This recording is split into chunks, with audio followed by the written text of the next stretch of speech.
Good morning, good afternoon, good evening. This is a scene for Living World of Darkness Changeling venue. This is a scene where we are starting in the lovely northern Manhattan part of the city of New York. This is the domain where Baroness Estrella or Baron Esther chose to claim as his own very recently. A lot of news has been circulating around this new predicament. So a lot of the new denizens of the dreaming have heard either through the local boggins gossiping or even courtly affairs that the Baroness is rather excited and rather accepting of new changelings.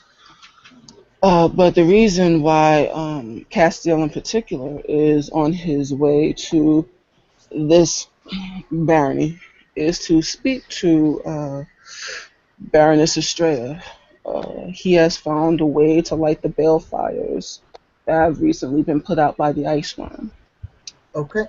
Um, if you're going to see Astria like in an official capacity, what Castiel is directed to is a library um, that is.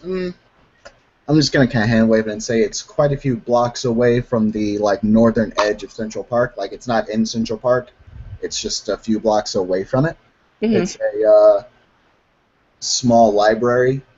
Um, and for at least right now, that is considered the quote unquote baronial seat, where people can go see Astrid in any kind of official capacity, and this includes other nobles. Mm. Castiel comes in tow with his squire Hassan there to take notes as usual. Okay. And as he knocks on the library doors, he waits. All Uh, right. Did Castiel announce that he would be coming on over, or is this kind of an impromptu thing? Very official. You received a letter from Hassan, and Hassan is there. Yes. Okay. Then Astrid would have made some preparations for him. Mm. Um, Astria is going to go ahead and open the door.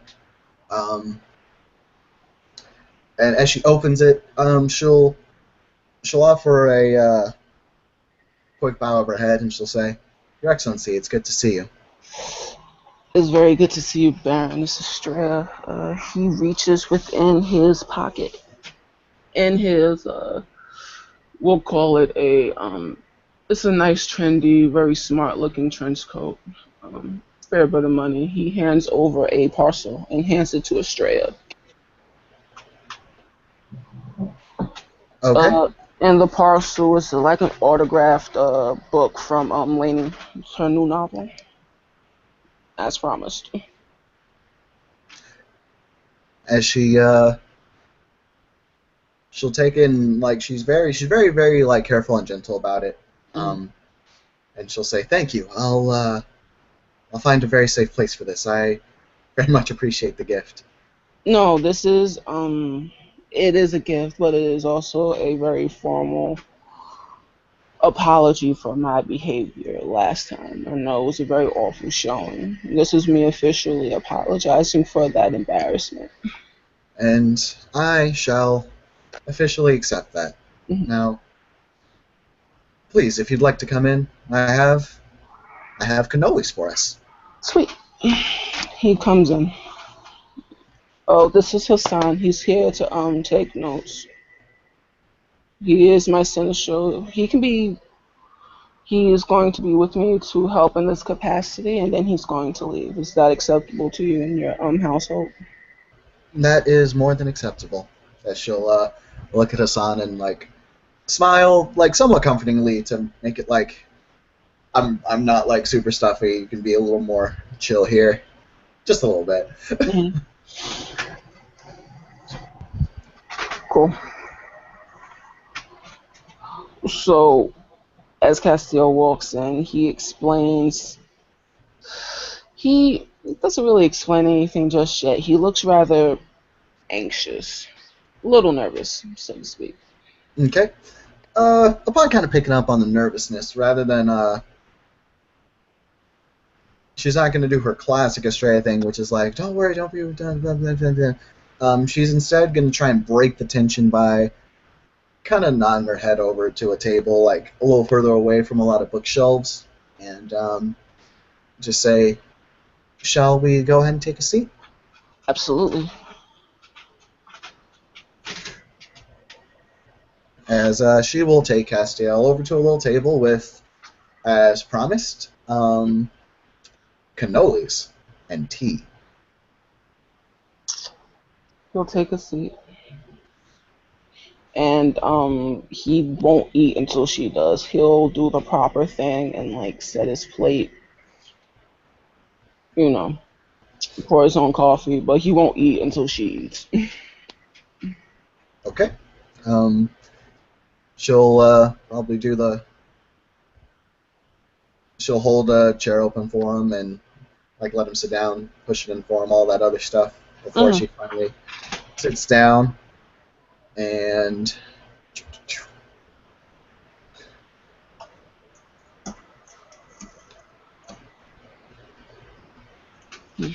probably as she kind of starts to like kind of lightly munch down, it's really more for her. It seems like the cannolis are very much more a way to fill dead air at this point, as she'll say.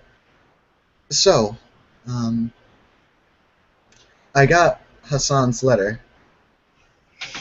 He's very good at that. He will offer a polite smile to him. Um, as he continues, he will put his plate down. Well, um, the big news: I found a way to relight the balefires. There is a creature that is strong enough to actually deal with the problem. However, the issue comes with the fact that it's not something that I can do alone. Okay. I would I would need someone in a more official capacity to accompany me, more or less like a hunt, so we could go out and find this creature. However, when dealing with this creature, it's of the utmost importance that we have to be very specific about who we invite. Well, the when dealing with unicorns in this capacity, it's very important that the person remain pure, just, and untainted, as he puts up his hands in quotations. So therein it makes the request a little bit more delicate, Mm-hmm. but there's definitely something that can be done. I wanted to know what your opinions were, and is there anything else that you've uncovered and unearthed? It's becoming a more of an issue, and I wish this to be resolved so we can get back to the business at hand of reestablishing this kingdom. Right. Well, right now I've got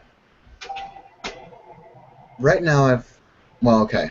Firstly, I'll address my opinions on unicorns. Now, my personal bias aside, Mm,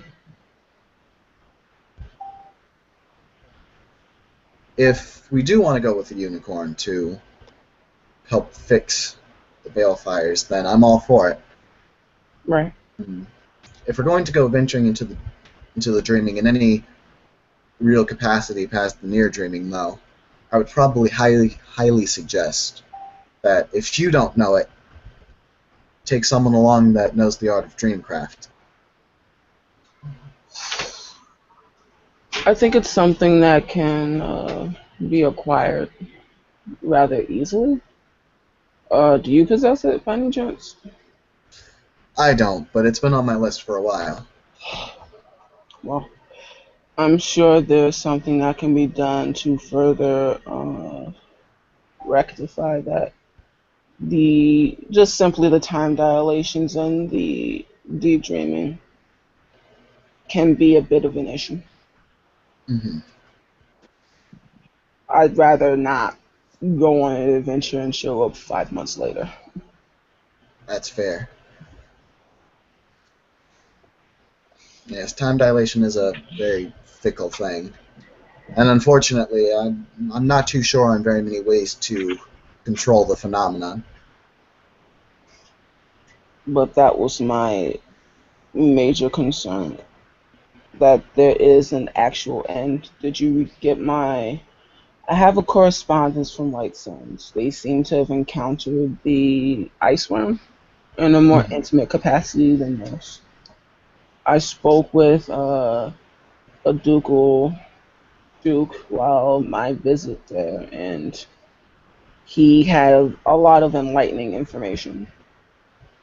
I trust those were received. Yes, I do believe they were. Okay. Astra will say, and she'll continue on with. I think at this point I have my own plan and ideas for eliminating this creature. Right. If at the very least temporarily. We'll shake his head. I'm sure there will be much more to discuss on that front when we have the official meeting on Sunday. However, I only I don't think there would be an actual need for any suicidal attempts. He kind of tilts his head. And she'll kind of smirk a little bit, laughing at herself, and she'll say, mm,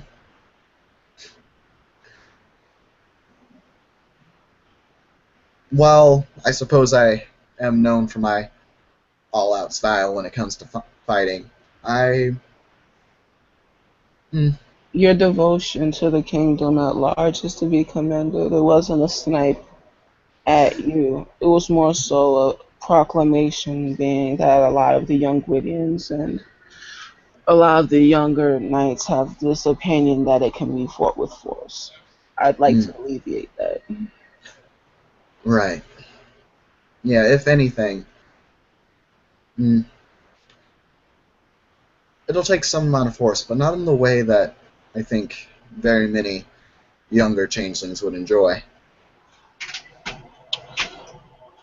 Well then, well that was my pressing business, and now that we have all of this recorded and on record, we'll have something official when court Hmm. shows up, and we have an official report to give tomorrow Hmm.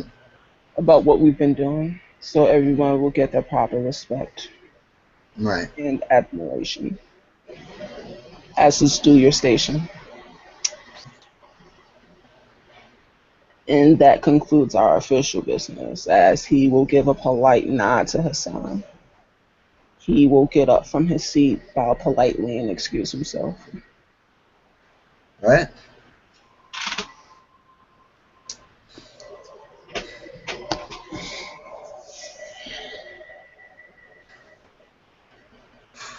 As he goes ahead and leaves, now that like official business is kind of concluded, Mm-hmm. Ash will kind of lean back, kind of relax into more herself. Mm-hmm. They'll smile. Yeah. Um, a lot has happened. I believe it's necessary that we do what we can to preserve what little glamour there is left in the world. But now that we've taken care of that, what's new with you? Mm, mostly trying to get this plan off the ground and trying to get this place somewhere, well, somewhere to a point that I can be proud of, if you know what I mean.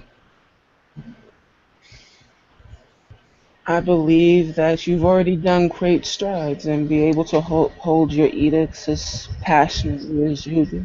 I believe that the denizens there have a lot to take pride in. You'll do your barony proud, I'm sure. Thank you.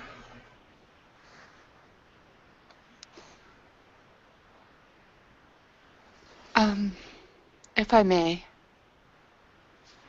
Go right ahead. Go ahead, come Okay. on in. Okay. Um, outside, heading to where the new Baroness is Nosehorn in the guise of Celine. Celine herself is looking sallow, haunted look in her eyes, but she is better taken care of than in times past. Nosehorn has stopped to feed her. But as she was on her way to talk to Estrella and to warn her, she felt something. She felt coldness in the air and waves between the words. She felt the world become more muted and blue and green, and the sky become white and salt in the air. She felt the dreams of one of them. She'd never come across too many Selkies. Um, by the time it was widespread what they had done for her people, the war was over. And she was dealing with existence in the fleshly realm, which was taxing enough. But this dream was unlike anything she had felt before. So strong, too. She hadn't felt a mind like this since since that dog. I wonder what happened to that dog. I suppose he died. His mind's been locked for a while now, you see. So she'll stop going to Australia, and she'll go to see if she can find the Selkie. There's so many mines in the city, but she'll see if she can find that one. You'll probably find her out in the water on Brighton Beach, as is, kind of normal for Selkies nowadays. Um, if you can feel her dreams, you may notice maybe a haziness to them or a darkness because she has been having nightmares recently. Um, I'm not sure how to describe it because I'm not really sure out of character how Adheen work. So, Um, she's an onomancer, so it's a passive effect where you can get the basic imprints of people's dreams if they're not doing anything to conceal it. okay. Yeah, she might feel like shadows and images of like um kind of a large malicious form eating the sun, um, the empty streets of New York.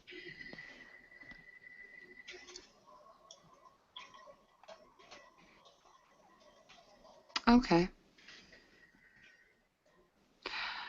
So what you're going to see is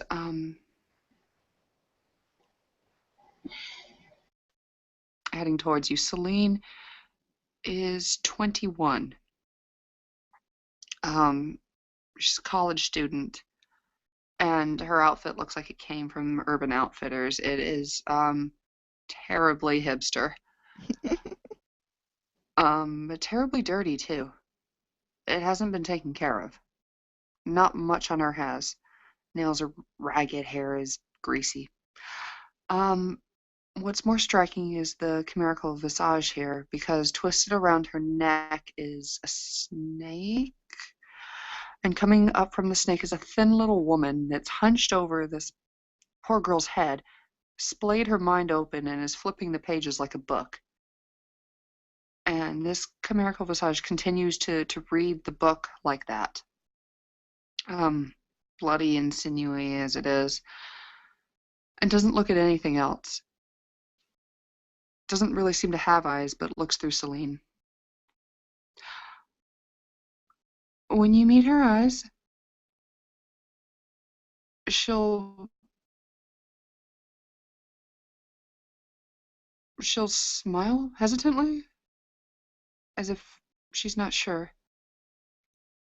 and awkwardly Awkwardly, she'll snatch something that she got from somebody else's mind quite recently.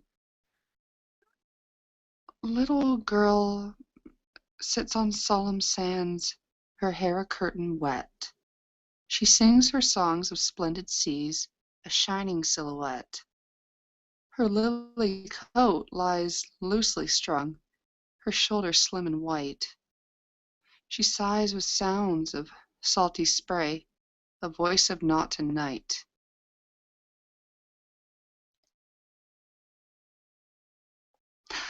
She'll look you up and down,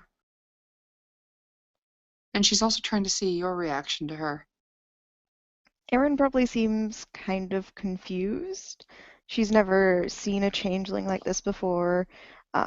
One thing that you will notice is that she does have the regular, like, Selkie, huge eyes, webbed fingers, but instead of having the Hmm, kind of endless black pits that Selkies usually have for eyes, hers are like a vivid kind of sea green, sea blue color. perfect. That's perfect. She'll grin. Um, my lady, thank you for my service. My name is Celine. I'm Erin, and Erin will put one of her webbed hands out for Celine to shake. Are you familiar with our new... Oh, and when their hands meet,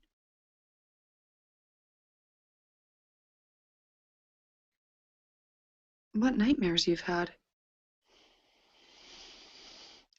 Yeah, I I'm I kind of went in over my head trying to help someone I care Little girl, about. your mind! And right there in public, she'll run her hands through your hair as if she's trying to get the rest of that out of there.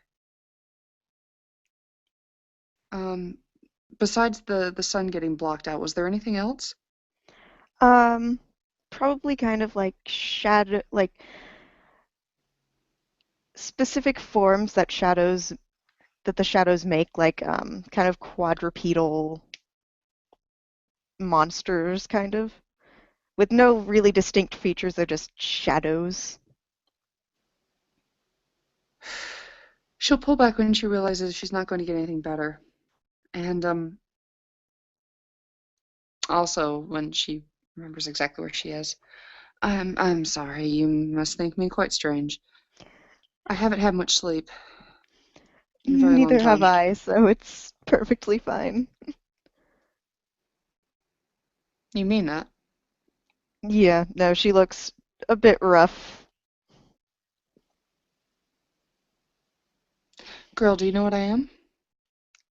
No, I do not. Well, that's best. And tell me, have you met the new Baroness? Astra, yes. I've met her quite a few times. Excellent. Mind taking me to her? Sure, no problem. Thank Although, you. are you okay with riding on motorcycles? Hold on. And you see her kind of think about it? The pages in the book flip a little bit. No, that's going to end badly. Okay, well, I guess we can walk then. I apologize. Thank you. No, it's perfectly fine. I understand. Not everyone likes motorcycles. This one apparently can't keep her balance very well. Never learned how to ride a bike. Strangely, I didn't either, but there's something about the science that goes with motorcycles that makes it slightly easier. Hmm. This one, I think, is a little bit afraid of them. I think she's rather a coward. Everyone has their fears. Yes, and yours are very interesting. Yeah. Tell me about these monsters then. Well, you see, I tried, well, I didn't try. I successfully summoned a god, but he came to me in a way that, A god. yes, specifically the Irish god Belinus. He's a sun What god. I wh- you see that horrid little thing on the girl's head slam the book shut and and instead much more real to you than this human Celine. Suddenly there's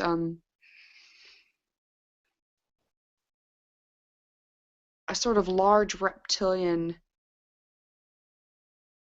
thing, more reptile than human, but it's before you and its eyes are wide and the slits are on fire. As you say that name,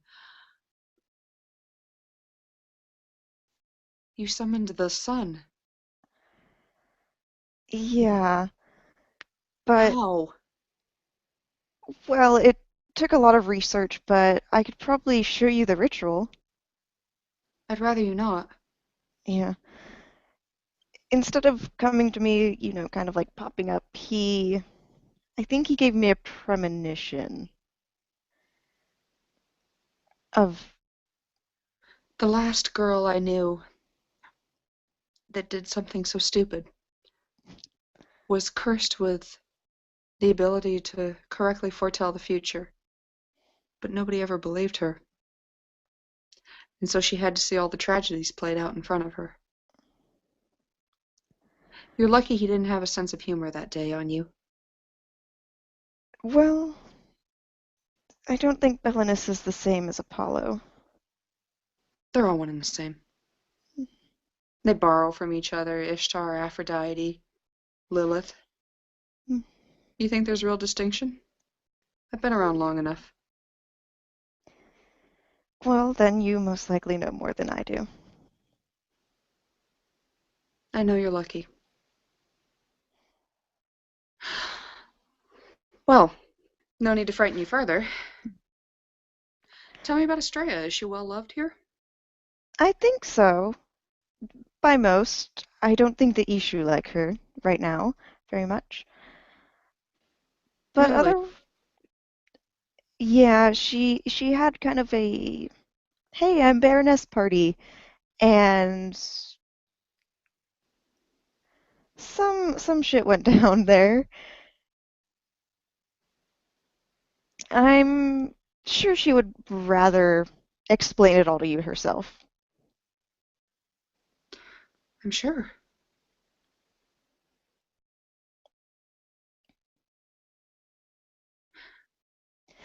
If you don't mind me There's no asking, chance that that god would come back. what kind of changeling are you? I'm not a changeling. Why would you think that? Oh, well, I'm just not used to all the different, I'd say supernatural, but we're really not now. Um, all the different beings that I can now see.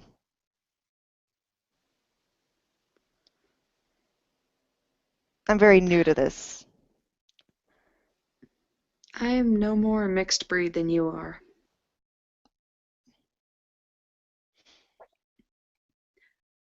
I'm Galen, right? I'm Galen. Then there's the Nunahai. Are you one of those? No, but Then are you we respect Adhim? them as well. Yes. Well, then it's very nice to meet you. You're the You first of know a your kind lot. that I met.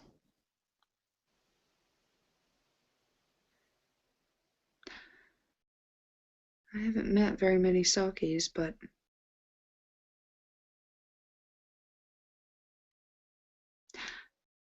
how was it that you knew the name but you didn't recognize me when you saw me? I've just heard the name. Like, I think the Nunahai were explained to me as kind of Native American changelings, and then you're more primal based. Primal. Hmm. It's nicer than savage. You don't seem very savage to me.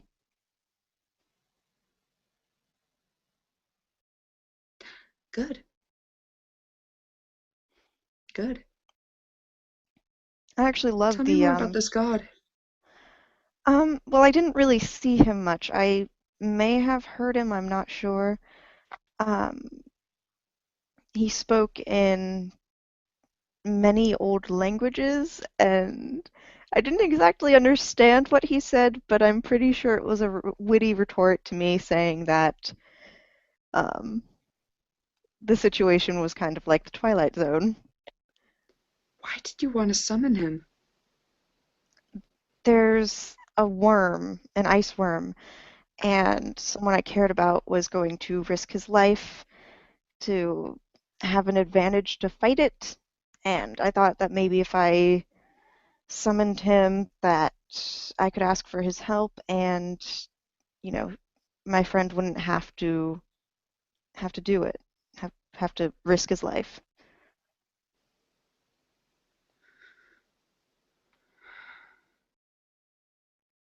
You have some balls on you. Thank you. Do you realize that that was dangerous now? Now I do. At the time, I did not think so.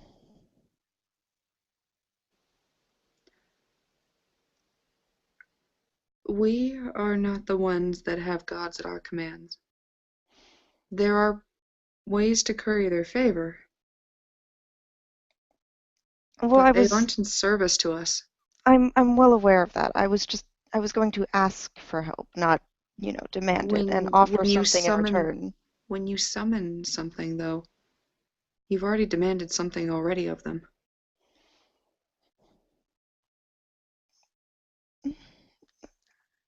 I mean, the chanting I did wasn't really, come here or, you know, whatever. It was more of an invitation to come.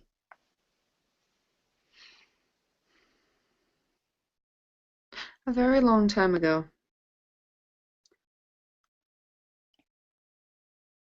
there was a there was a war. There's always a war. Of course. Um, and the opposite side, the generals, had a way to summon their soldiers to them, whether the soldiers wanted it or not. Hmm. Do you think those soldiers fought willingly? Of course not. Even if they believed in the cause, do you think that they were, you know, willing to do it if they could just be ripped out of their tent or their family or anywhere, whenever, at the beck and call of those generals? Of course not.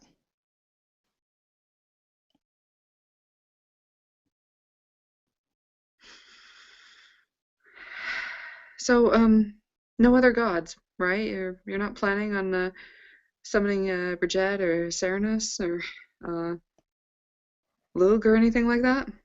We're all good? No, not anymore. Okay. Although it was most likely lucky for me that I did not choose to summon Loki. That could have gone very poorly. Oh, Christ.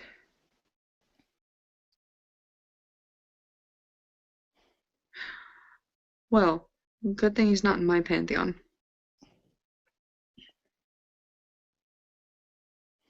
He's not as bad as most people make him out to be, at least from my experience. Did you ever meet him? In a sense, I've felt him before. Not seen, but you know that they're there.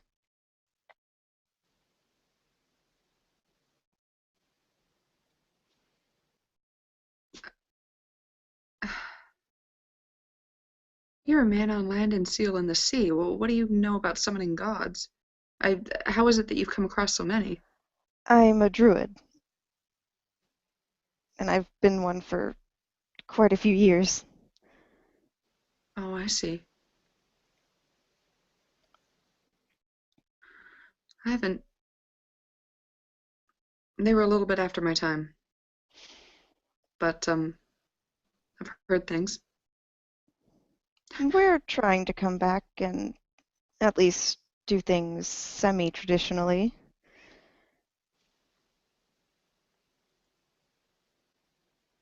Very interesting.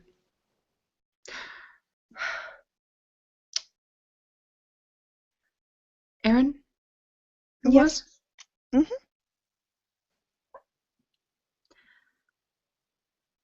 This might interest you. I'm currently on a quest to ask our chief god something more powerful than the sun or anything like that. It's not going to summon him.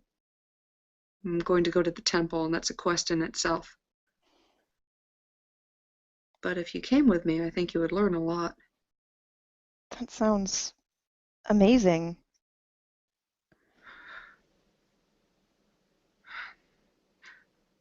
This girl, she can't go very long with food. She is terrible compared to my last, but I'm going to go and make her nap or something. I don't know. Could you give Australia a message for me? Of course. And she kind of gets out like a notepad and a pen. The area, Hmm. she may or may not be aware, has several tribes of my people there. Okay. They have a peculiar way of expressing their wants and needs that Count Vlad is a lot more familiar with, Hmm. and has actually gotten impressively apt at managing. So if Australia needs help, I would suggest that she reach out to him. But I did want to let her know that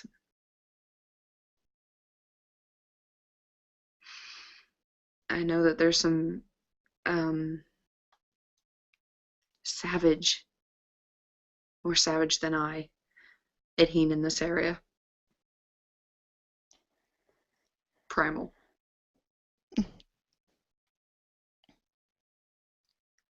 And Erin kind of like checks her notes to make sure that she got everything down. I'll make sure that this gets to her.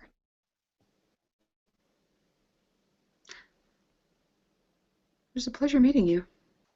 It was a pleasure meeting you too. And if you need anywhere to stay for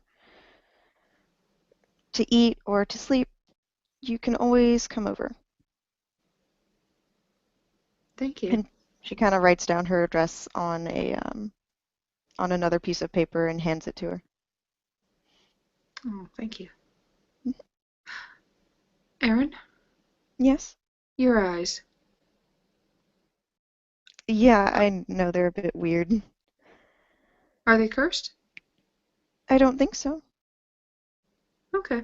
This is just kind of what happened when I first changed. Had my chrysalis. Well, make sure nobody takes them away. Thank you. I'd prefer to keep them. All right then. Goodbye. Goodbye. And Erin kind of keeps going on her way towards Astria's barony.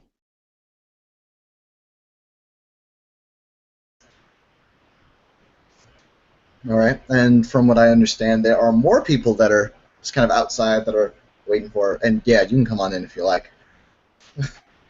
All right, so Summer is has been kind of freaking out all day, and she kind of decides that she needs to just like go to the water and just kind of relax and try to get away from her anxiety. So she's coming down to the beach, and as soon as she sees Erin, she's going to just sprint towards her and tackle her with a huge hug. Holy shit, that hurt. I thought you were dead. I am so happy you're not. I texted you last night. Yeah, but I mean, like, are you okay? I thought you would be like a hospital. I was calling the people that I knew in the hospitals, and like I was calling morgues. No, no, I'm okay. I'm not dead.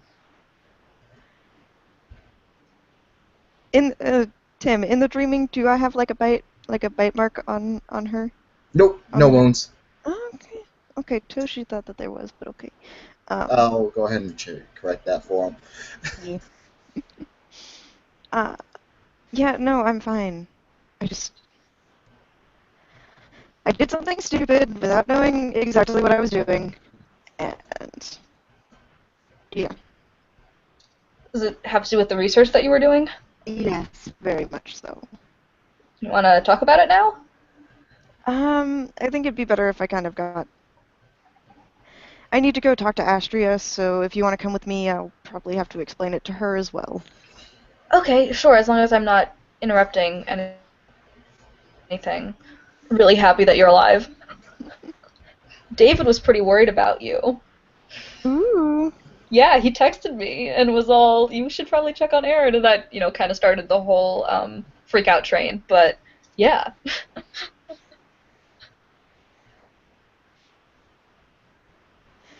Yeah.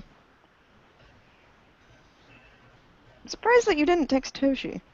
I did. He didn't get back to me. Uh, okay, that makes sense.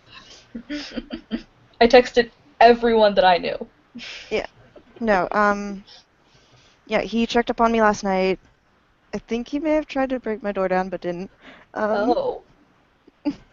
I'm I'm good. I'm alive. E. Not cursed or anything? I Or don't think so. Although I just met an Adheen named Celine. Was out of character. That was the name, right? Celine. Okay. Yes. Um, and she mentioned Cassandra, so I think I got out of this fairly well. oh. I don't think Summer has enough lore to know who that is. Who is Cassandra? Oh, in Greek mythology, Apollo got pissed at a woman, and so he made it so that she had like visions and prophecies, but no one would believe them. Oh yeah, like in Yeah. the Iliad, right? Yeah. Right. Okay. Yes, I remember that. Wait, you tried to contact a. It wasn't Apollo. I wouldn't contact Apollo. I mean, I would not know the difference if you told me. I read the Iliad and the Aeneid for school. That was it. Mm. Yeah, yeah, let's go to Astria's. All right. Broom broom. Cannot wait for this explanation.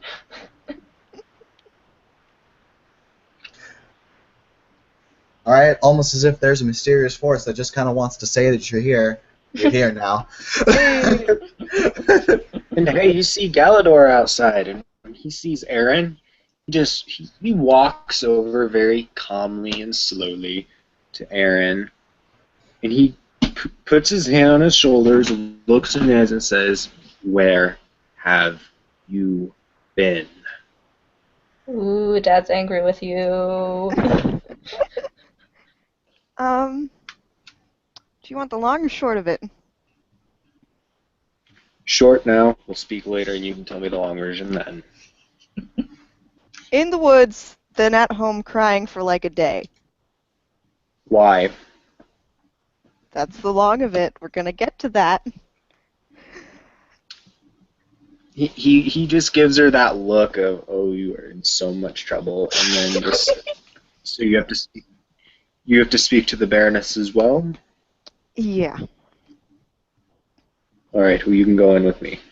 Mhm. I Oh, have a spot saved. I have good news for you. One eyebrow goes up. Oh, Ella has approved the whole squireship as long as I don't have to take any oaths and stuff.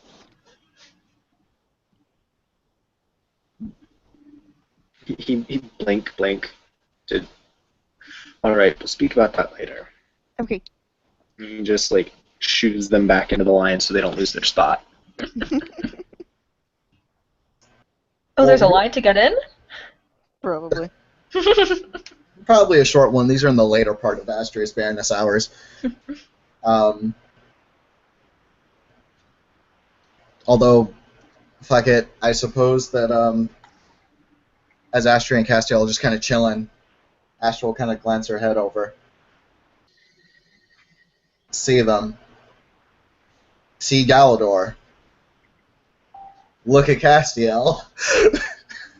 You see Castiel. He acknowledges Galador, and he looks remarkably calm. No outward signs of anger nor aggression. Okay. She's gonna glance.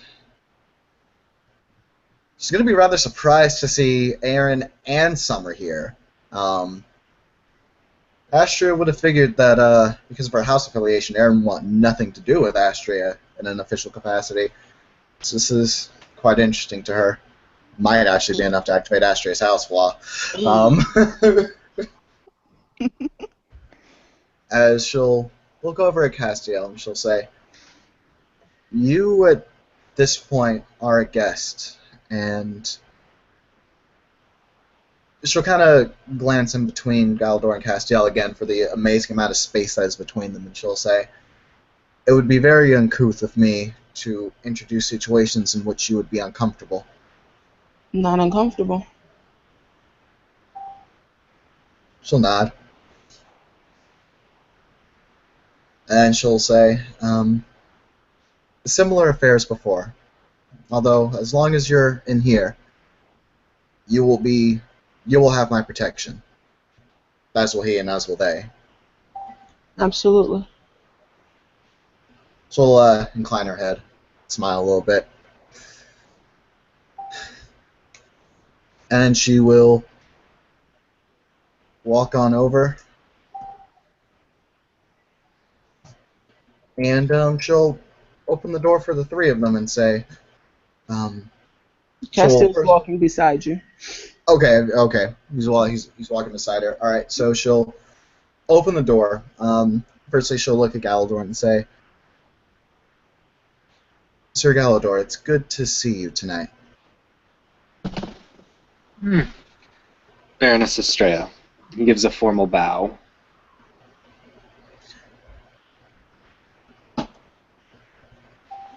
Oh, can Astria plainly see him? Okay. Yes. If that's a yes, then Astria will turn, and then she'll say, "Chief Magistrate." Baroness.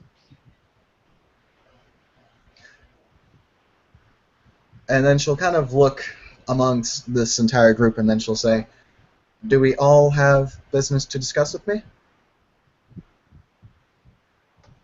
Summer will raise a hand. I don't have specific, like Baroness business to discuss. I'm just kind of here with this one, and she'll point to Aaron. Aaron waves. Good evening, Aaron. Good You evening. had something you needed to speak with me about? Yeah. And I'm Good sure afternoon. most of the people here would be interested in hearing what I have to say. Good afternoon, everyone. How's everyone's evening? Odd so far, but not unpleasant. He'll outstretch a hand. She'll shake his hand. It's good to see you. I Nice heard to see that you. you got into some issues. It gives you a pleasant smile. I'm really happy that you're doing well, though. I was Thank a you. little concerned about the last party. It was quite a showing. That it was. Well, if we're all here on similar business, then please, everyone come on in. I have Oh, cannolis and tea. who's your friend? As he turns to Summer. Summer will try to curtsy because this seems to be a proper place. It's probably not a very good curtsy, but she's like, "Oh yes, My name is Summer. I'm even greener than Aaron." He will just give her a polite smile and, bow formally to her. Don't worry about it. It's a thing. It's nothing official here. I mean, we're just here as friends mostly. No. Okay. I wasn't sure. I saw some people bowing, and I'm still No, getting used to this. no. It's just that sometimes it's proper respect that not everyone does it, but those who pay tribute to uh, sheer nobility tend to bow as a sign of respect. You don't have to if you don't want to. Okay. I guess I will find someone to teach me first before. I mean, it's nothing really to teach. I mean, you do what you feel is comfortable. Thank you. That entirely depends on what she you're talking to. Some are more progressive than others. We're all here for a nice. I, for one, am not looking back to the age of the accordance. I think a good age of progression and a true democracy is in order.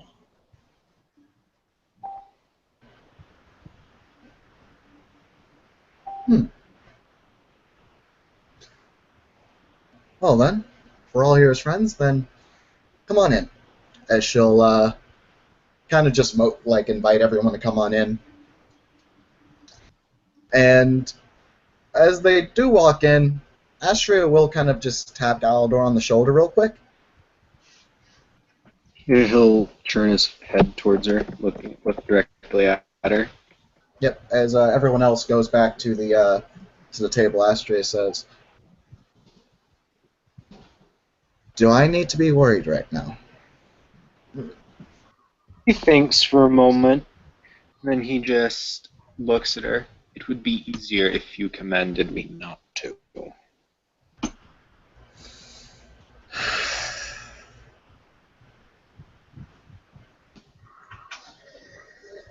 Is it as simple as a command?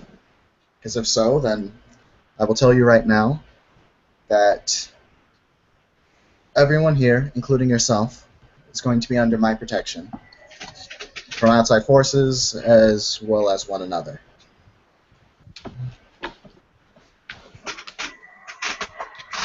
He just he just stops for a moment. He just looks at her. He just says, "You know why that is a better idea to use more effective means." And he's just giving her a very pointed look, like kind of we talked about this look. Astria looks hella uncomfortable with this idea. If she looks actively uncomfortable, he says, he just stops for a moment and says, "It is only right for one to protect the guests in their home, is it not?" All right, that's fair enough. If we're going to do this, then I'm going to ask you very pointedly and very candidly. Do I have your consent to use this art on you? Not for the sake of me enforcing what authority I have, but for the sake of keeping those around us safe. He actually looks to Aaron and Summer and then looks back and nods. "You do." All right. I would firstly, again, like to deeply apologize for the usage of this art. I don't very much enjoy it. And I will be finding a way to apologize for it at some point in the future. He opens his mouth and just shakes his head. "There is no need. I asked for this." All right. And then she will kind of put her hand on his shoulder. And then she will say, hmm,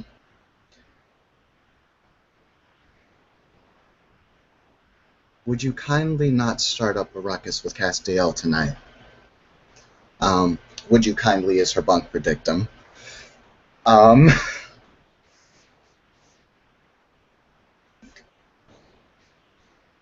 and she'll spend a willpower point, and she's got 3 successes.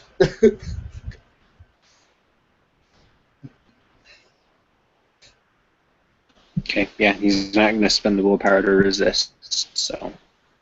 Okay. She'll exhale a little bit. And then Astra will say, because of the wording of this casting, you'll still be able to act freely. It's just that, well, messing with him is going to be difficult. I understand that you are... Oh, sorry. Sorry, you go and finish what you're saying. Oh, no, she was just going to say, I understand that you are compelled to do so. So, yeah. He just nods, and if you want to roll, like, actually, no, don't even bother. You get the feeling of great appreciation, and like in the dreaming, there's just a breeze, a warm breeze that carries across. You have my thanks, Baroness. Gives a short, it's a shallow bow, more one of thanks than a formal bow, where he walks back in, I suppose. All right. Yeah, then they'll go ahead and join the crowd at this point, who I hope are feeding on cannolis. Wait, she remembers Triben's in the room. She'll stop, look at Triben, and she'll say, I apologize, Triben. I don't have poo for you out, but I can surely go and get some. Don't trouble yourself. No, you are a guest. And then she'll excuse herself. And it doesn't take her too long to come on out with a plate of basically, yeah, a slew of food. And this isn't like, I think it was like, it wasn't like the Gwydion party from a few months back where like the Gwydians like did a half-ass job. Like Astria did actually go out of her way to try and find something nice for Sloa if they were to come in here, and she will like lay Triben out a plate. He looks at it impressed. You've done your homework. Well, thank you. I try to make sure that there's adequate things for everyone here, not just the ones that are the most convenient to me.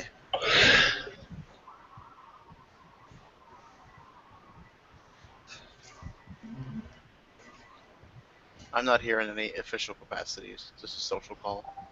Okay. Then in that case, and she'll kind of sit on down again. And now her house, I don't think she can avoid her housefly anymore. She just looks at Aaron. And then she just says, so you had something to tell me about? Well, I don't really want to kind of overshadow what other business may need to be conducted. Unless I'm horribly wrong, and she'll look around. I believe everyone has what they need of me. Castiel shakes his head like, no, I'm quite done. She'll nod to Castiel, kind of looking between everyone else. And if they're just if they give kind of a similar kind of vibe, Astria will look at Aaron and say, don't worry, I don't think you're intruding on anything. Please. Okay. First, I have a message from a lovely lady that I met today. Her name was Celine. She takes out her notebook and kind of just reads off what it said, or what she wrote down. Okay. Word for word. Astria will hear this, and it looks like she's weighing things. She's thinking about things in her head, but then she kind of shakes her head to come back to reality because that's not very good form at the moment. And she'll say, "Tell Celine that I appreciate the heads up, or rather the forward information. And I'll give you my thanks as well for being the one to ferret the message. That wasn't your responsibility to do, and that's what makes it doubly, well, appreciated. She asked me to do it, and I was happy to help. Now for the other matter I need to speak about.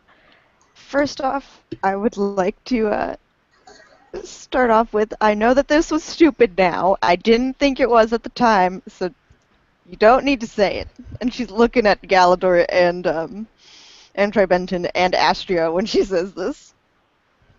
Okay, I understand. The dad face increases. That stern, you are in some trouble, dad face just increases, mixed with a little tiny bit of worry. I already got the lecture from Celine and from Toshi. I get it. Okay, I got it.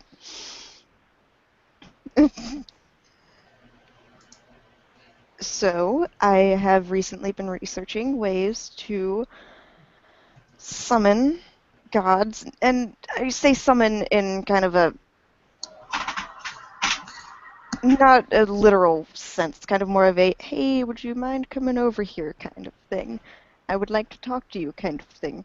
Um, and I Wink, did wink. this. I did this because I, for the past few years, I've been a druid, so I feel like I've had enough time kind of with knowing them, knowing the gods, and interacting with them, so to speak, that I probably didn't take in all of the dangers. However, the research did help, and the ritual did go. I think it went as it was supposed to. It seemed like it did. However, I think he simply came to me in a way that I did not expect, or he kind of showed me something that he wanted to show me, but not, what I was expecting. So what happened was, after the ritual, I didn't think anything had happened, so I went to clean up, and when I put the bonfire out, because I did light a bonfire, everything went dark. I saw a light, I followed it, because, it's probably fucking magic, the moon went out. So I went to it. New York was pretty much abandoned, and it looked weird. Um, and I got to this, skyscraper, and when I went in, I may have made a comment about the Twilight Zone, to which I was replied back with kind of a voice speaking in many languages that are old as fuck, in kind of a snarky, aggressive, but also like, I don't know way. Um, and there were eyes looking at me from the shadows, and then some of them were glaring at me, so I thought, okay, I should probably go to the top of the tower, maybe, since that seems like the logical thing to do in a dream. Um, but I went on to the elevator, and as the doors were closing, a creature stepped out of the shadows, pulling a dead horse. And horses are kind of one of the animals that are associated with the god that I summoned. So, seeing that, I decided this probably had gone south, and I probably should have backed out later, or earlier. I mean, so I got the fuck out of there, was chased by those creatures, and some of them kind of went to the top of the skyscraper and congealed into one massive beast that ate out the sun. I was barely able to get away, but I think this was a premonition of some sort of horrible things to come.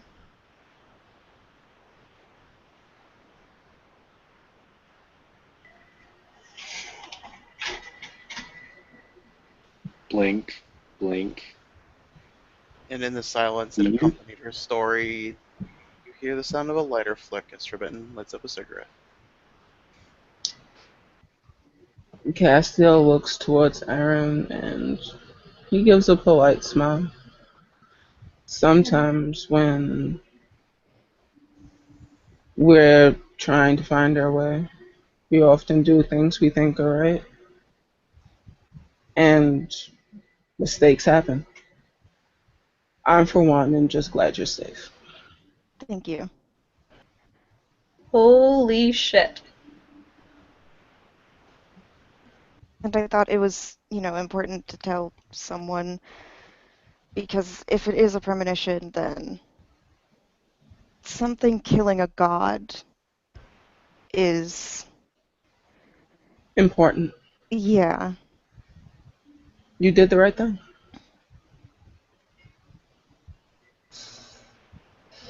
Summer's gonna kind of lean over to Galador and whisper, I thought you said gods weren't real. The moment you say something, he closes his eyes, pretty much puts his head in his hands, does the nose pinch, and then just this long stream of curse words in Gaelic. He just starts.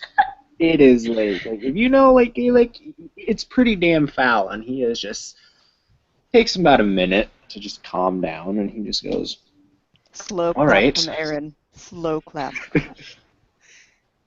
He just after he's done, he just looks up at Estrella and just has this expression on his face of what the hell am I supposed to do?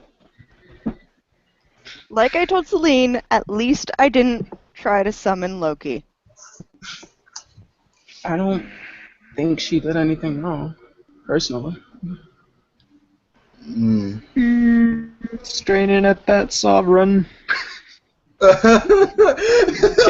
Galador just looks at Estrella, and if this is an omen, would you like me to investigate, Baroness? Well, I don't command you. You are not my knight.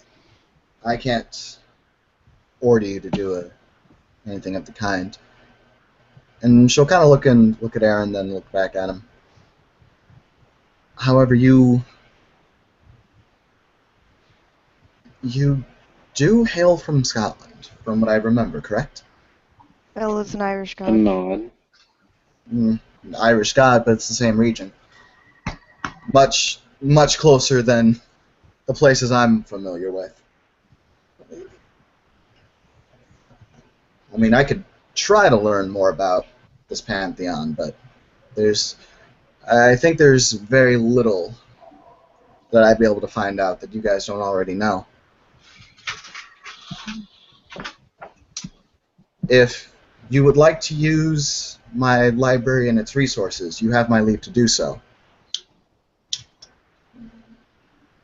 Out of character, is this to Aaron as well? Yeah. Okay. I'm making sure. Yep. Oh, and I'm just going to note this and saying Astrid spends a willpower point to not get involved in this plot. Because she has to.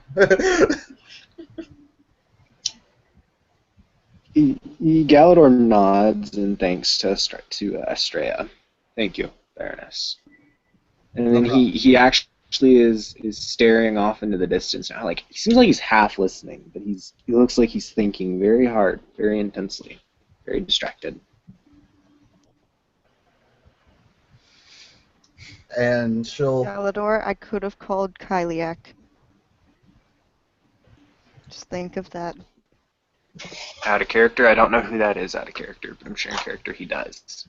She's like a winter goddess. Is like the simplest way I can describe it. His eyes just turn red. He goes, "No, that would not have been good." Exactly. Is there some kind of social dynamic between the two of you I'm unaware of?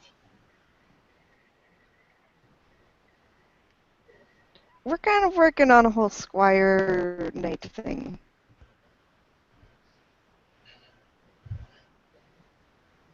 Castiel nods. A I Selkie wish is a squire? I wish you all the best. Wow, rude. Is there something bad about Selkies being squires? Like what? Asheville tilts her head. She wants to hear more about this. N- No, it's just my understanding the Selkie court doesn't allow Selkies to take oaths of fealty to us. Is an oath of fealty required to be a squire? Yes? Most times, yes. Most, but not all. The way the vassalage works, if I may, Baroness Estrella. Please, go ahead. The way the vassalage works is that in order for someone to accept a squire, you have to make an oath to the dreaming, explain your intent. He takes you and you take him. It is a bond that is deeper than words and more things that can be described in words. In order for someone to claim you as a squire, this is what is required. It's a very Well, important thing. then I may not be his squire in the eyes of the dreaming, but technically, in history at least, there are there are some oaths, but not the same kind, and they're not always needed. Any knight has the ability to make anyone else a squire or a knight. Absolutely. You are not incorrect in saying so. If you However, wish, continue. how, however, in the society that we live in, such meanings and words have such words have meaning. These meanings individuals will hold you accountable for, whether or not you know the difference. So if you go to someone and you say that I am a squire of Knight Galador, people will hold you accountable to that to the full extent of what it is. Then I'll simply tell them not in the way that they think. Some things, although I do not know the relationship between yourself and Sir Galador, it is a dangerous thing you do. Galador actually looks at Aaron, and he's, he just sighs. This portion of your culture was not known to me when I made this offer. He just inclined his head. If it is causing issues, then it is not something that is needed. I can simply teach you, not in the capacity of a squire, but as a friend. You can call each other whatever you want, but in the eyes of the Kingdom of Apples, there must be an oath of fealty to be classified as a squire. However, there is a loophole.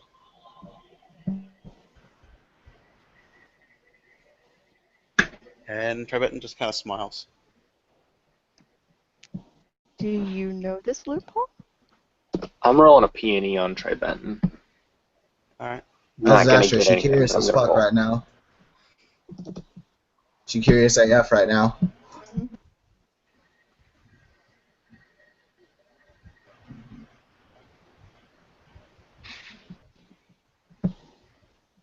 There's manipulation subterfuge. Damn, get it. Alright.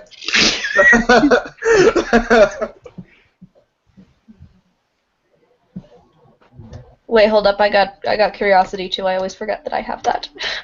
I doubt I could get more, but just in I have case. curiosity as well, that's why I asked. Nope, I know nothing. Uh, Tribetan is a blank slate.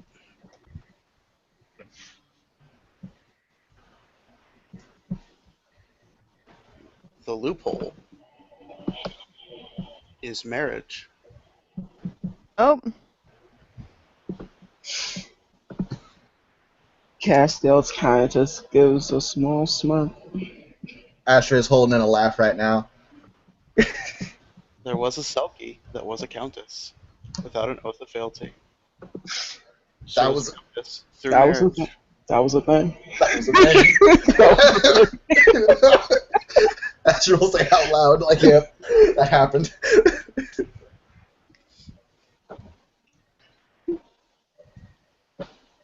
Well, that is lovely for her. However, I'm not doing this to go up in the ranks of changeling society. I am doing this as a learning experience. So thank you, Galador, for your offer. I will take you up on it. She is free to do as she wants. Well, excuse me. Um, See, this is not my affair. He simply says. Asher sat there, and it looks like she just realized some shit. Out of character, she when she heard "I'll take you up on that offer," she was just thinking, "Wait a minute, she gonna fucking marry him? Wait, what?" And then she was like, "Oh no, wait." He made no I offer mean, of that. out of character, he did not offer to marry her. Like, just No, pointing that out. No, but they were talking about marriage, and then she was like, "I'll take you up on that offer." And Astra being Astra, she just kind of forgets shit sometimes. She's like, "Wait, what?"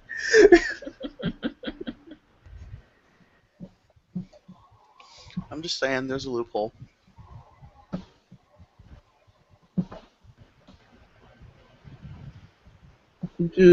Have you finished your year in a day?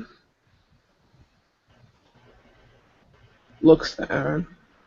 Selkies don't exactly have that.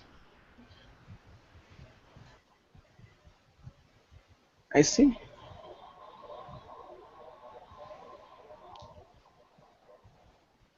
That's I our think it's just a cultural difference, mainly. As you say. Though I have been saned, if that's another question. That was the question. Most people call it a year and a day. But if you've already been sane, then you can make your own decisions. You're a grown woman in the eyes of most changeling society. So yes, you can do what the hell you want. He smiles.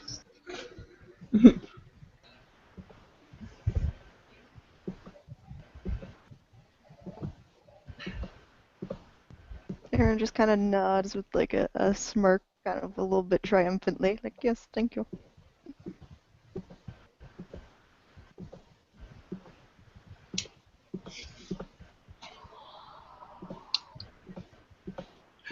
Does anybody want a cannoli?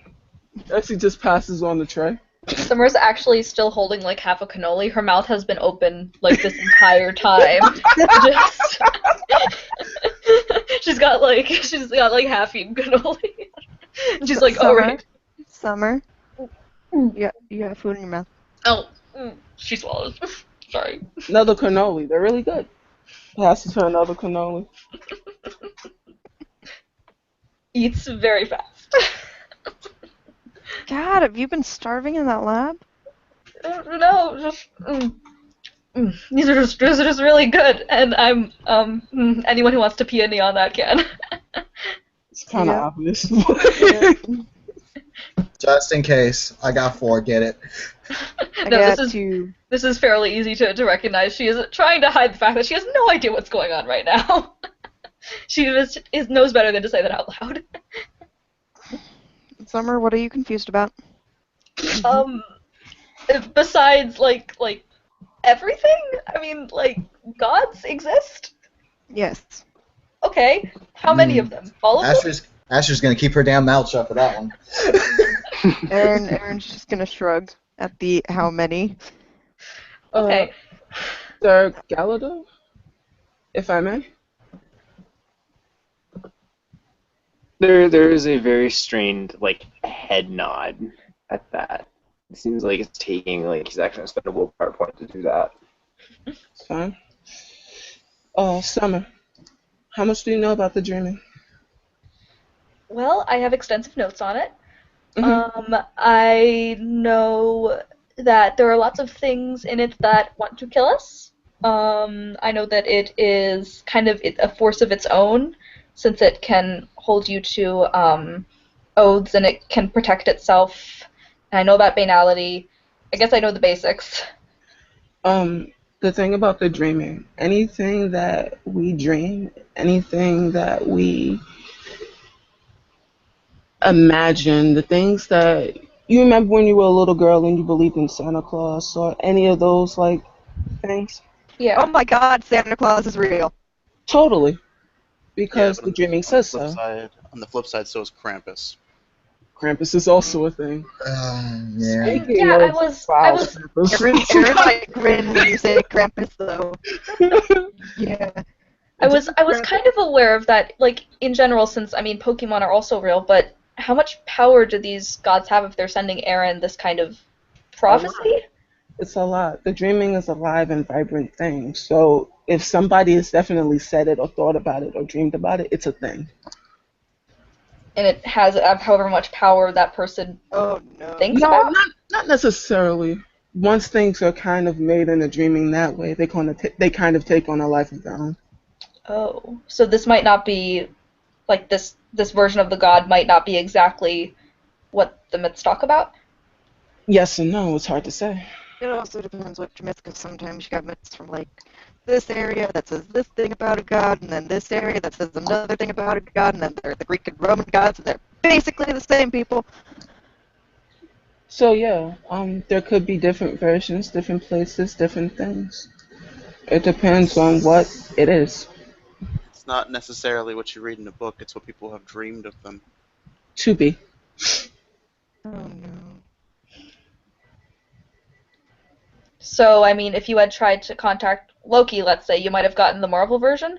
Yeah, sadly. Could have Okay. gotten the Marvel version. You may have gotten the textbook version or whatever. People Yep. think of Loki and think of different things. Yep. Okay. Would it be like And affected by my personal experience with Loki? Not necessarily. Hmm, The interesting. dreaming is it holds true to the how to say this to all of the superstitions. So the ritual that you did, was that druidic or was that one of ours, like a changeling ritual? Actually, it was kind of a combination. I added my own druidic flair to it.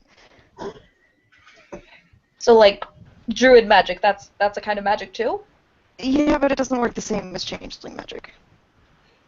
It's much more subtle, shall we say. So any other kind of magic I should know about?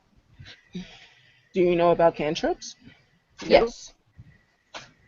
Those Do are you, the like basic versions of the magic that we have, right? uh, yeah, I'm gonna try really hard to not break down magic. he looks at Estrella, he kind of smiles and laughs. Yeah.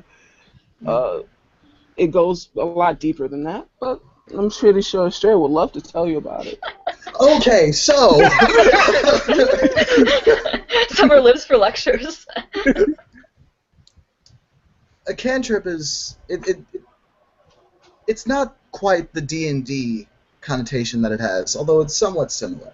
A cantrip Son of a is bitch. really what? You're about to get the Iluna definition. She's already ready. Go Erin ahead. is slow clap. Erin just slow claps when she mentions D&D. Try to keep it freshman. Try to keep it freshman. This Okay, is my nerd mom all right, now. all right. So basically, a cantrip, according to more or less in the definition of our society, well, most Fae society really, it's an expression of an art, and an art is, mm, to put it simply, a school of magic. Let's take one of the more well-known arts, known as primal. It's a school of magic that deals with the elements. They're communing with them, manipulating them, creating them, and then eventually even altering them. each expression of this art is known as a cantrip. So they're like spells, kind of? Exactly. Okay. Exactly. It is a spell. It's just we refer to it as a different name, really. Don't call it a Because we're spell. special like that.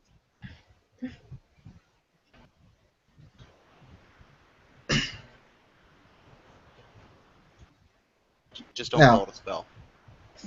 yeah, I wouldn't. I know that there are very many housemates of mine that would take some offense to that. Mm-hmm. Oh, did she make that noise out loud? Out of No, character? that was out of character. Okay. Make that noise, we could get interesting. But She has common sense. She would know not to say that or not hum to go that. talking Whatever. that good shit. So people who aren't changelings can't do arts, but they can do whatever kind of. I mean, this druidic magic can be done by people who aren't changelings. Do other people possess different kinds of magic? Mhm. You're going into like a theory that lots of changeling experts argue and debate about. Yes, and it's a very, very confusing one. Now, I mean, the arts that you can use and the arts that I can use, as well as everyone else here can use, these are all very similar. They follow a similar path. Now, there are certain changelings, well, at that point they wouldn't necessarily be changelings, but certain races of Fae that would possess different abilities, ones that not even I've really heard of. And then when we start going into things like, well, things like prodigals, then they're completely unpredictable. Ooh, what's a prodigal? Prodigals are individuals that aren't changelings. But they still have That aren't a fey. degree of Children supernatural. of the dreaming, excuse me. Hmm. Yeah.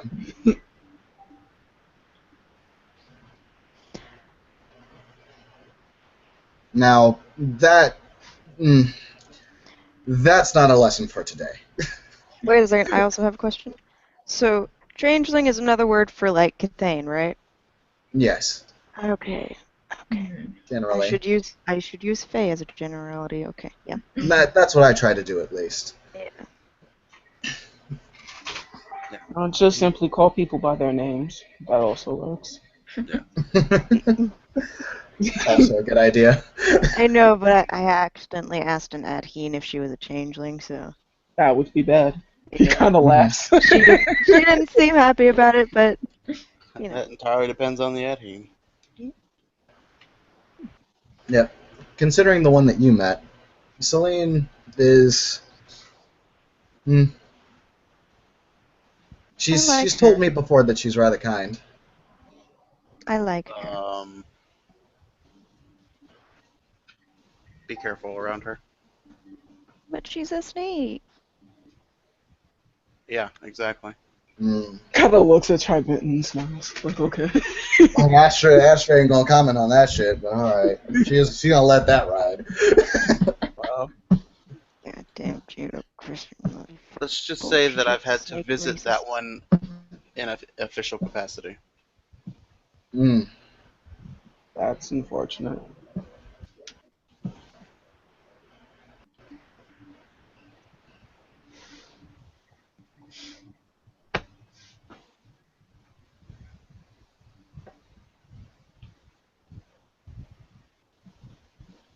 So do we have like an oracle who should know about this prophecy or something? I'm not like what happens now? There are people who are skilled in the art of soothsay that could help you. Actually, straight, what about Margaret? Hmm. Mongram would be someone good to go to. He understands the waves and motions of fate way better than I do. We probably should bring Celine back in. She seems to be able to see my dreams, I guess, and that was kind of a dream. I would be very nervous to kind of looks at Estrella, like not wanting to out that just yet. Mm. Do you? She'll, I won't say anything about that. she kind of looks kind of like whatever right now. Also, is that like an Adheme thing? Like kind of like how, Selkies are better at swimming, or is that like magic? I'm sorry? The whole being able to see your dreams. Certain cantrips allow you to do certain things. It's weird like that. Just like certain gifts have the ability to do things that others cannot. Oh, I I'm wonder not too what. sure what you're referring to. What does she do? I guess I need more information to properly answer your question. I mean, it was like she knew what my nightmares were, or the That nightmares that I've been having. that is beyond my expertise. He looks straight up. Yeah, fuck it, I'll roll her in gray mare. Wait, with my knowledge of the occult, would I, out of care, would Aaron know what oneiromancy is, since that is kind of a thing even outside of changeling society? Yeah, I figured she could know, like, the occultist version of a neuromancy. Yeah. Then I got like 5 success on it, gray mare. Yeah, Astria understands what the fuck a neuromancy is in the Yeah. changeling way. And she's definitely gonna ask, could it have been some form of oneiromancy? I know that's I don't know if that's a thing here for us, but I've mm, I've read books about it, as well as Hmm.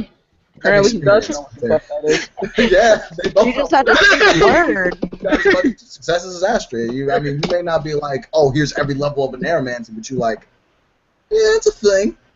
Yeah, It's a that's thing that people can definitely a do. thing. That's a thing people have done The before. word literally had to come out of her mouth before he knew what she was talking about. Yeah, like That's the way it happens sometimes. When you know the thing to the thing that happened with the thing. I don't understand. yeah, Exactly. I know that thing. Yeah.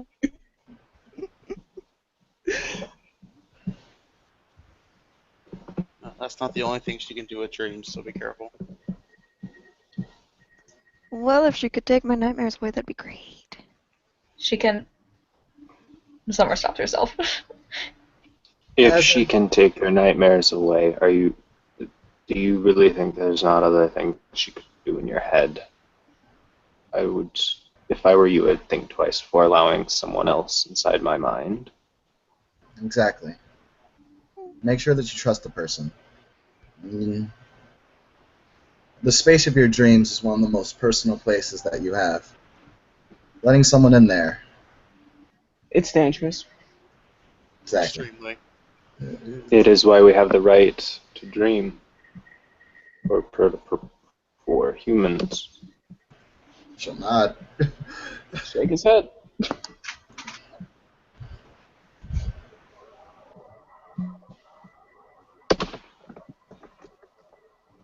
The right to dream?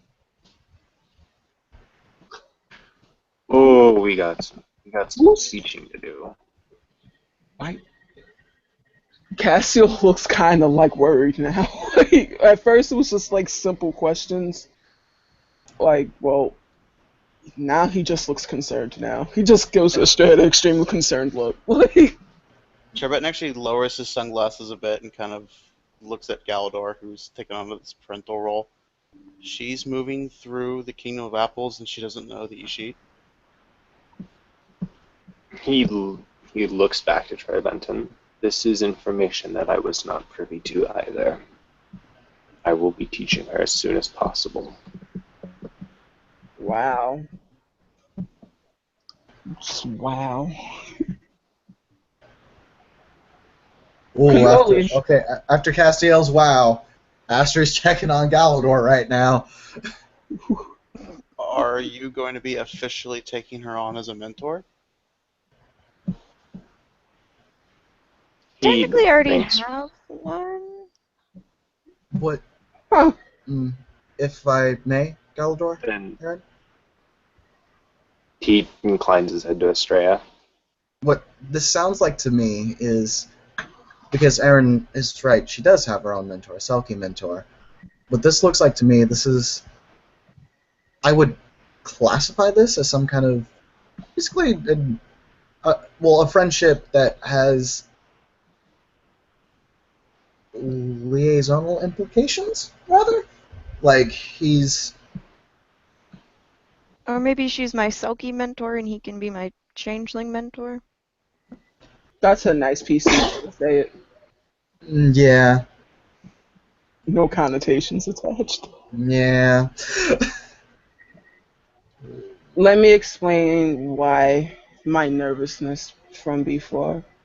When a changeling goes through their year and a day, it's often customary that they have a mentor. When you first was speaking, I assumed that Galador was your mentor, giving you your year and a day. It was a bit misleading. We thought Uh, that he was like teaching, he was leading you through the dreaming without letting you know simple things like that. The sheet is very basic. I was confused. I apologize.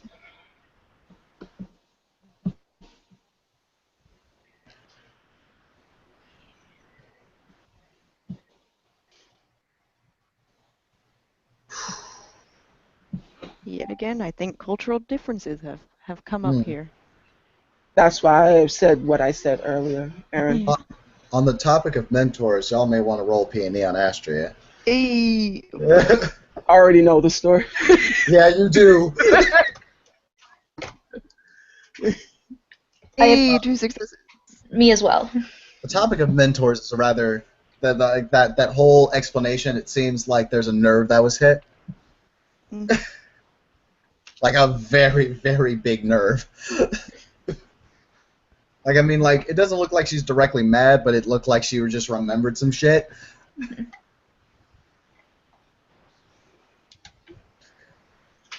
It's also part of the sheet that those changelings that don't know, someone should tell them.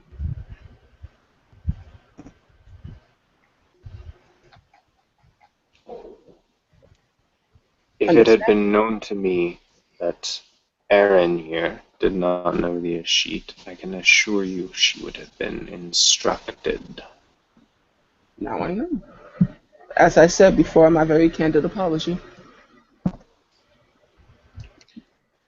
There are a set of rules in which, when you're in the Kingdom of Apples, you'll be expected to abide by. Okay.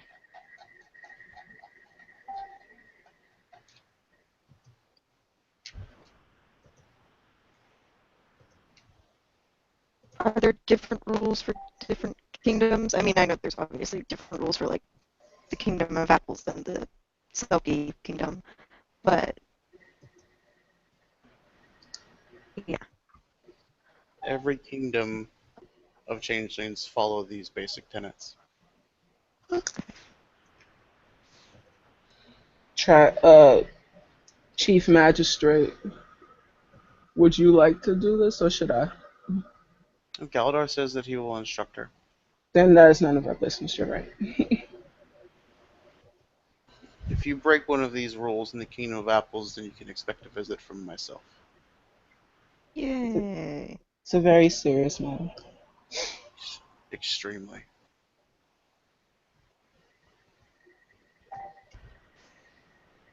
Is doing a ritual to talk to a god, is that against the rules?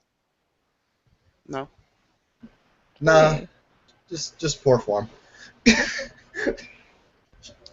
So Now, from if the god you summoned harmed someone else that was directly responsible by your hand, that's a different story. Different story entirely. Okay. It was a stupid thing to summon a god, but do you really think I would summon one that would harm people? There's a lot of things that The, happen in the dreaming where a lot of people were blamed for things, terrible things.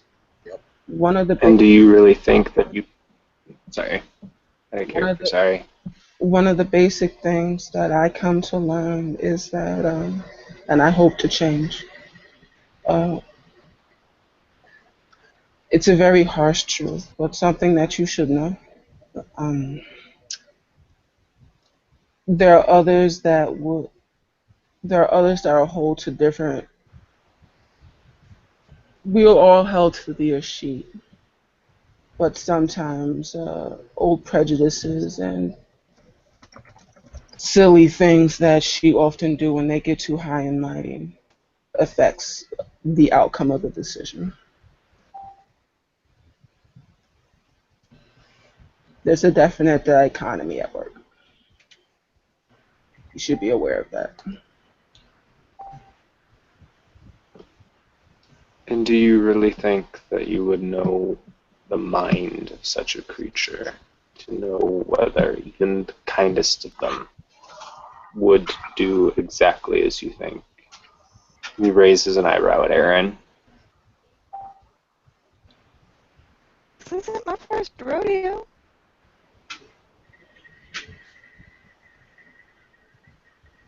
Of course I don't know the annals of God's mind.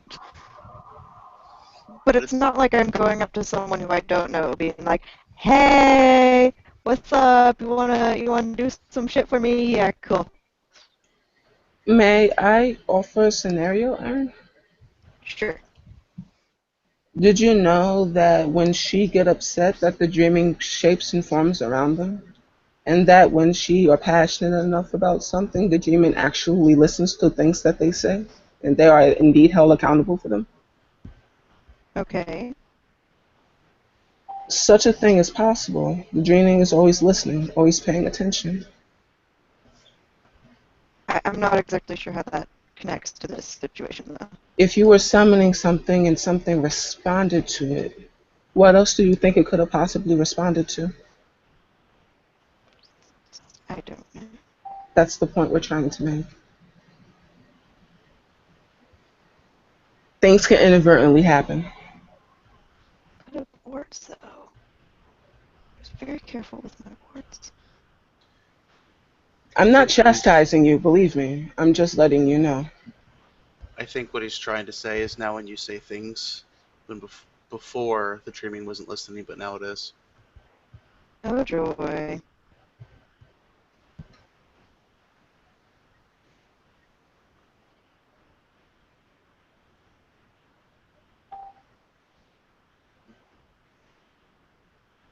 Apparently I've gotten the dreaming's attention.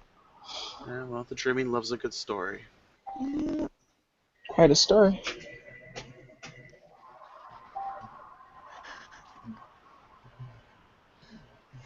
well, yet again, at least I didn't summon Zeus. Mm. That From what story would have gone so many different, very bad ways. I mean, from what I've heard of Zeus, I feel like he'd be right up your alley. You think I'm into rape and bestiality? I haven't heard those stories. All I know is that he likes. Never mind. I'll keep my mouth shut. Well, as we'll go on a different list of gosh you could summon too. Like Astria is a thing. At any rate, Like just starts pouring coffee and tea for people. Astria's just like, well, yeah, okay, never mind. I'm just saying I prefer to stick with gods whom I have interacted with before and have some sort of relationship with. Well, a good relationship with, not like, yeah. So is this like a normal thing? Have any Summer's kind of turned to everyone else in the room. Have any of you guys spoken with gods before? I don't. No, I haven't.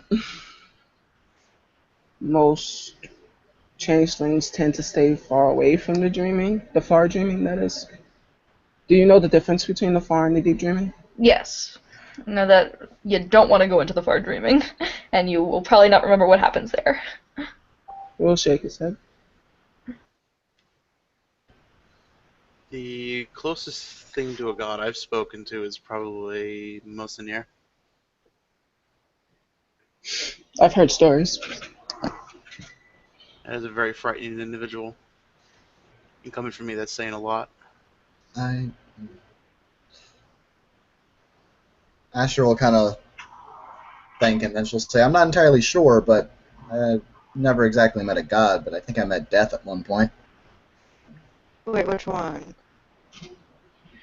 Because there's so many different depictions, and then there's the whole, like No, these. it wasn't a god. This was just a personification of death. Oh, okay. Were they Like actual nice? personification of death, or are we talking about just a chimera personification of death? A chimera personification, Oh, okay. along with multiple different aspects of death, including like pestilence and Ooh. things like that. Very, very interesting day. So kind of say, Well, just because it's a chimera of it doesn't mean it's not actually legit. no, yeah, true that. Certainly felt legit.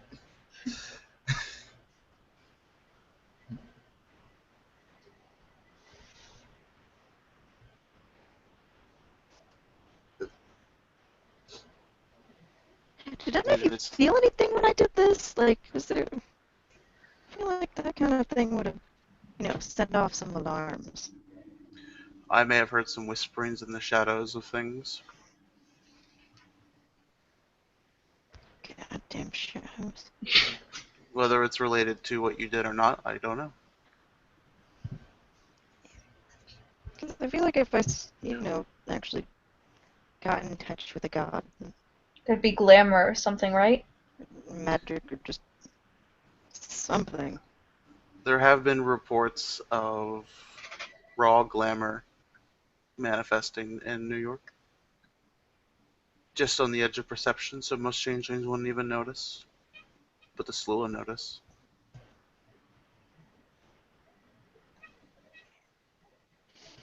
Well, I would be careful with those shadows because that's where the beasts came from.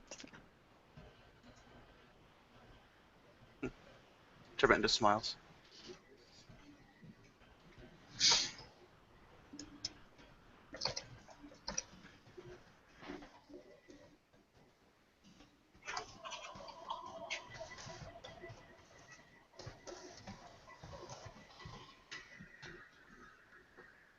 So yeah, I'll do some research on whatever these little beasties are, and hopefully I'll find something good.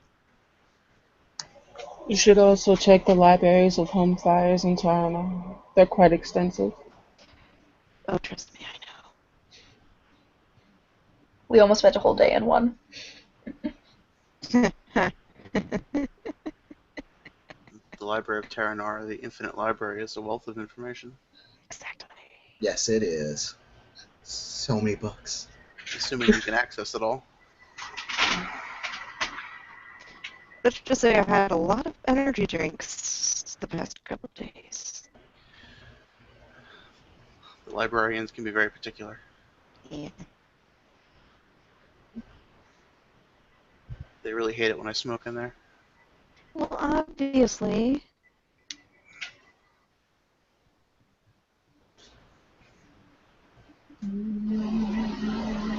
Not only is it dangerous to burn, a possible fire hazard, do you know how difficult it is to get cigarette smoke smell out of books?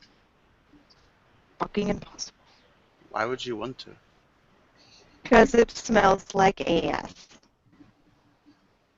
Kind of puts his head down and looks at Charbenton, then to Aaron. Trebet kind of cocks his head like a bird. Erin cocks her head like a bird in the opposite direction. Astria sips her tea.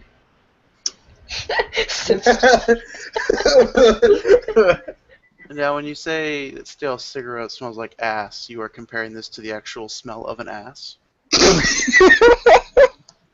No, not literally. Just, it does not smell nice. In fact, the opposite.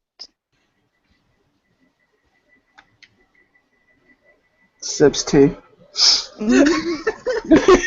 Everybody's sipping that tea right now.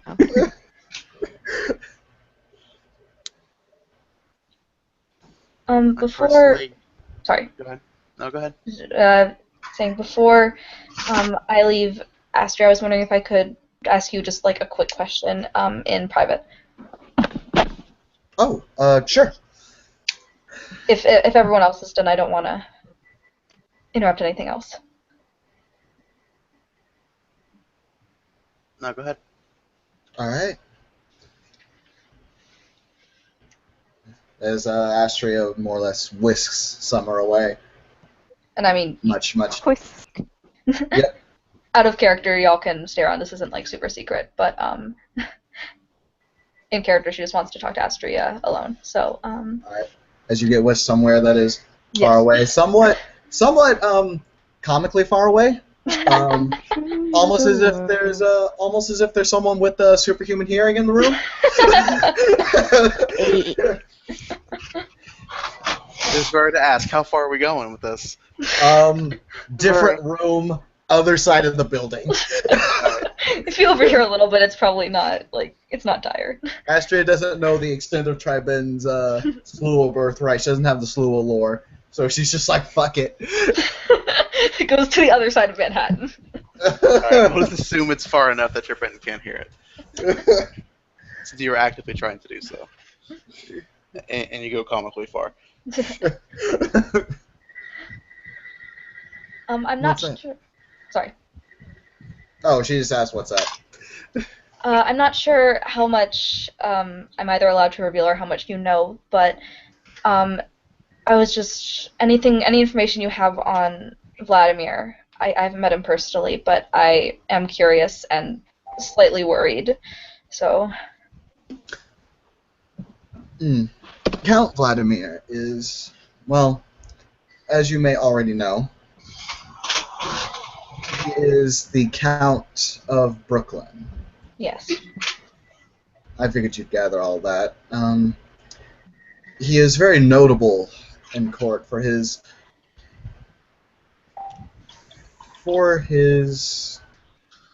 dedication to the Unseelie Code. And some of his political moves, well, since I've met him, all of his political moves have been to further that goal of more Unseelie power within the kingdom.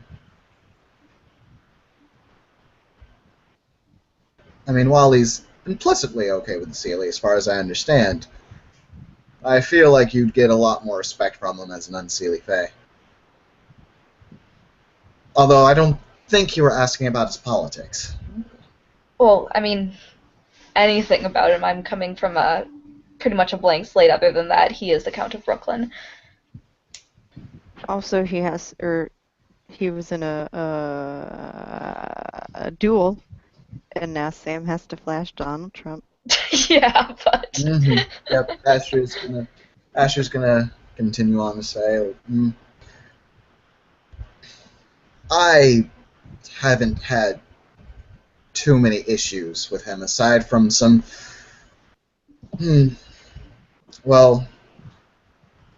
aside from some disputes from when we had first met. I don't think. Oh, sorry. Do you have any advice on, I don't know, appeasing him or things that he likes besides the Unseelie Code?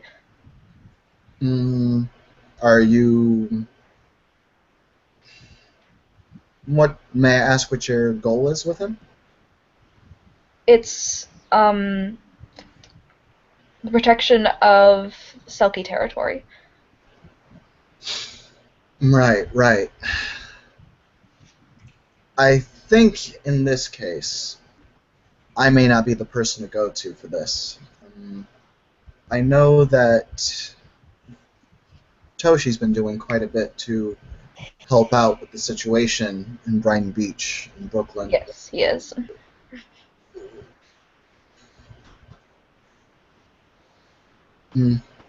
He's also someone to talk to. I think I'm not sure what Vlad necessarily is up to regarding Brighton Beach, if he has any goals there. I'm not too in touch with the events of that particular situation. Okay. I just thought I'd ask since, I mean, it's good to get a perspective of someone who's not, I guess, directly involved. Right.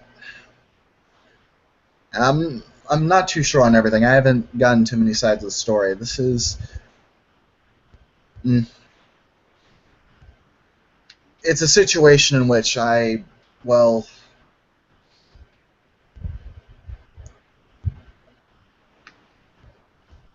I don't feel like I'd really be able to jump into it, if you know what I mean. Sure. On a slightly different note, other really fast. You mentioned you were teaching me a little bit about alchemy. Is there a place that I mean I've been doing research, but is there somewhere that I should go specifically to learn more about that?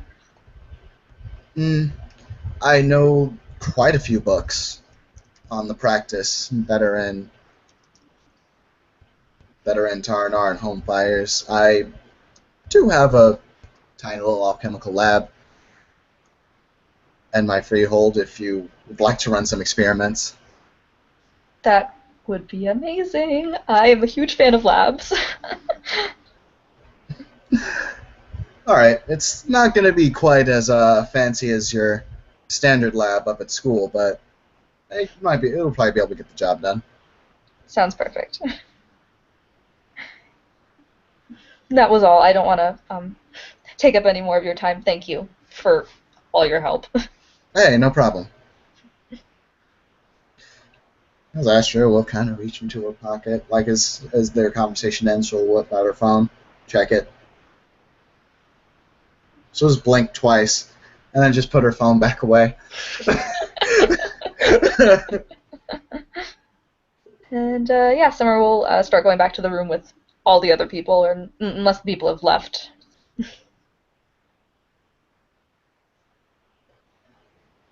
I assume everyone's still here, although I do have to get going, like, soon, guys. Yeah. Do we have anything else we want to do in the scene? I'm good. Castiel looks happy as he just sits there, enjoys his cannoli and sips his tea. Like, all of this is not his problem. Not his Yep. circus, not his monkeys. Not for Astra, it's actually like, But once it ain't about me. Fuck yeah. Damn right, fucking high five.